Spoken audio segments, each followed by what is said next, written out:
Okay, so that's a very quick look at posture in closed guard, both from the top and the bottom. I'm skipping over a lot, but this is an introduction, right? So now, just to give you a sense of how the different types of guards combine. If I'm here, and if he's close, I'm doing all right. But if he makes distance, this is the dangerous distance. This is the middle range where he can really land some devastating punches.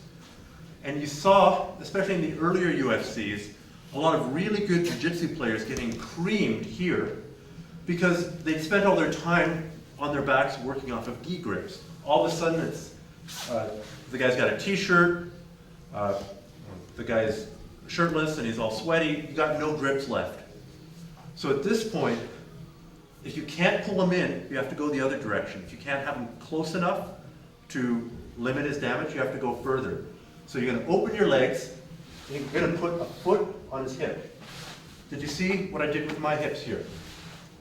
My hips moved back a bit. That should remind you of a drill that we just did. And I'm going to put my other foot on his hip, and I'm going to be here. He can still hit me at this point. So I lift my hips. Now he can't hit me. He can put a lot of weight on me, and I'm safe. Yes, my groin is exposed. It's not a perfect world. You are in a fight. But at least you're protecting one thing, and if you've had kids, it's expendable, as opposed to your head. So we're here.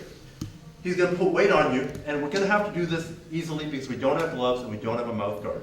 But as he's up, putting weight on you, swinging gently, I'm going to take my time and collapse him in. Now I'm here. Now he's going to fight to make posture. He's going to put a hand on my bicep, push my hand off his head. I open up my legs. I'm here. He's going to be putting weight on me. If I don't lift my hips, I'm going to get hit. If I'm here, I'm going to get hit. If I'm here, I'll probably be all right. I collapse him in, control him. So you're flowing back and forth. You may need to shrink your hips sideways to get your foot on his hip. You may not. It depends on his energy. But you're going to flow between those two positions of sort of an open guard with him outside of punching range and a closed guard with him almost too close to punch. Give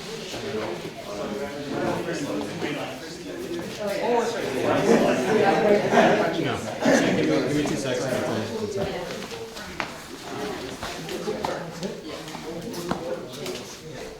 One very important detail, something I left out. Yes, your feet are on the hips.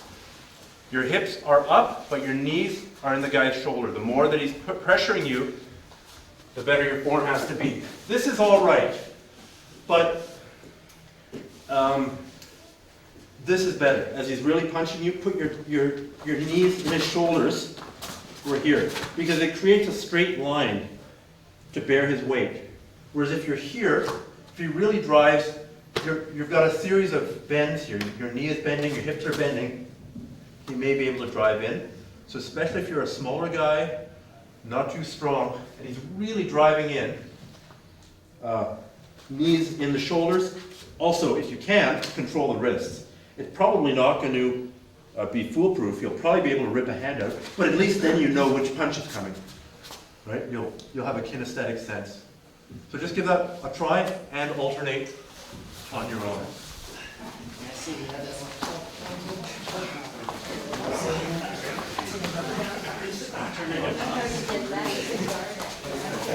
Lift your hips up higher. There we go. A bit higher yet. Because now it should be a straight line.